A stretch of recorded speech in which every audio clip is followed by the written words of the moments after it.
আজকে আমরা দশম শ্রেণীর ইতিহাসের দ্বিতীয় ইউনিট টেস্টের জন্য বেশ কিছু গুরুত্বপূর্ণ প্রশ্ন নিয়ে আলোচনা করব। তো চলো শুরু করি।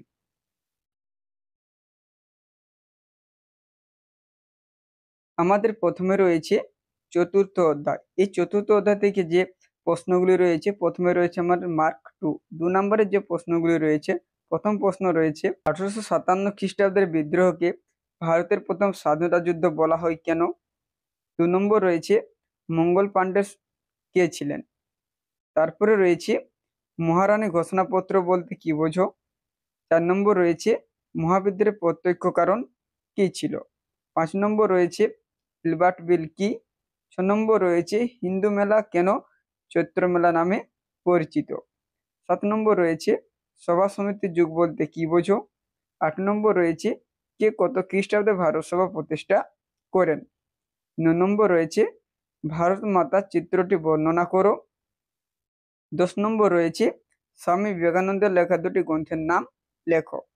11 নম্বর রয়েছে আনন্দমঠ উপন্যাস কিভাবে জাতীয়তাবাদী ভাবধারাকে উদ্যোক্ত করেছিল?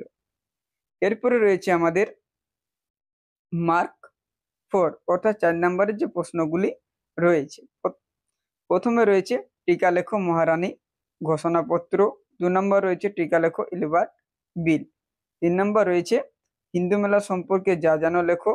4 নম্বর রয়েছে টিকা লেখো ভারত সভা। এরপর এখান থেকে আমাদের যে 8 নম্বরের প্রশ্নগুলি রয়েছে, প্রথমে রয়েছে মহাবিদ্রোহের প্রকৃতি ও চরিত্র বিশ্লেষণ করো। 2 নম্বর রয়েছে 1857 খ্রিস্টাব্দের বিদ্রোহের কারণগুলি লেখো।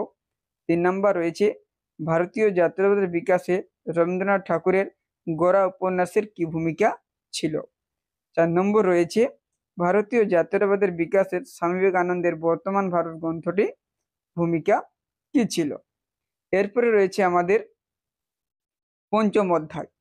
এই পঞ্চম অধ্যায় থেকে মার্ক 2 এর যে প্রশ্নগুলি রয়েছে, প্রথমে রয়েছে শ্রীরামপুর তরী কাদের বলা হয়? 2 নম্বর রয়েছে পঞ্চানন কর্মকার কে ছিলেন? 3 নম্বর রয়েছে উপেন্দ্র কিশোর রায় চৌধুরী বিখ্যাত কেন? 4 নম্বর রয়েছে প্রসেস প্রিন্টিং সম্বন্ধে কি জানো? 5 নম্বর রয়েছে কে কত খ্রিস্টাব্দে বসুবিজ্ঞান মন্দির প্রতিষ্ঠা করেন? 6 নম্বর রয়েছে ISCS এর পুরো কথা কি, এটি কে প্রতিষ্ঠা করেন? 7 নম্বর রয়েছে জাতীয় শিক্ষা বলতে কি বোঝো? 8 নম্বর রয়েছে রবীন্দ্রনাথ কি উদ্দেশ্যে শান্তিনিকেতন প্রতিষ্ঠা করেন? তারপর রয়েছে হিতৈষী তহবিল কি? এরপর রয়েছে জাতীয় শিক্ষা পরিষদ স্থাপনের উদ্দেশ্য কি ছিল? তারপরে রয়েছে চার্লস উইলকিন্স কে ছিলেন? এরপরে রয়েছে আমাদের এখান থেকে যে 4 নম্বরের প্রশ্নগুলি রয়েছে, প্রথমে রয়েছে বাংলা ছাপাখানার বিকাশে উপেন্দ্র কিশোর রায় চৌধুরীর অবদান লেখো। 2 নম্বর রয়েছে টিকা লেখো বসুবিজ্ঞান মন্দির। 3 নম্বর রয়েছে Indian association for the cultivation of science সম্পর্কে যা জানো লেখো, অথবা মহেন্দ্রনাথ সরকার সম্পর্কে যদি বলা হয় তাহলে এটা লিখলে আমাদের হবে। 4 নম্বর রয়েছে বাংলার কারিগরি শিক্ষার প্রসারে বেঙ্গল টেকনিক্যাল ইনস্টিটিউটের ভূমিকা আলোচনা করো। এরপর এখান থেকে যে 8 নম্বরের প্রশ্নগুলি রয়েছে, প্রকৃতি ও শিক্ষার সম্বন্ধ বিষয়ে রবীন্দ্রনাথের চিন্তার পরিচয় দাও। আর 2 নম্বর রয়েছে বাংলার কারিগরি শিক্ষার বিকাশের সংক্ষিপ্ত বিবরণ দাও। এরপর রয়েছে আমাদের যে ষষ্ঠ অধ্যায়। এই ষষ্ঠ অধ্যায় থেকে মার্ক 2 এর যে প্রশ্নগুলি রয়েছে, প্রথমে রয়েছে মিরাট ষড়যন্ত্র মামলা কেন শুরু হয়? 2 নম্বর রয়েছে 3 কাঠিয়া প্রথা কি? 3 নম্বর রয়েছে কৃষক আন্দোলনে বাবা রামচন্দ্রের ভূমিকা লেখো। 4 নম্বর রয়েছে মানবেন্দ্রনাথ রায় কে ছিলেন? পরে রয়েছে ভারতের কমিউনিস্ট পার্টিকে দ্বিজ বলা হয় কেন? পরে রয়েছে ওয়ার্কস অ্যান্ড প্রেজেন্ট পার্টি কেন প্রতিষ্ঠিত হয়? 7 নম্বর রয়েছে হালি প্রথা কি? আর 8 নম্বর রয়েছে কালিবরাজ ও উজালি পরাজ কি? এরপরে রয়েছে আমাদের যে 4 নম্বর প্রশ্নগুলি রয়েছে, প্রথমে রয়েছে টিকা লেখো এক আন্দোলন।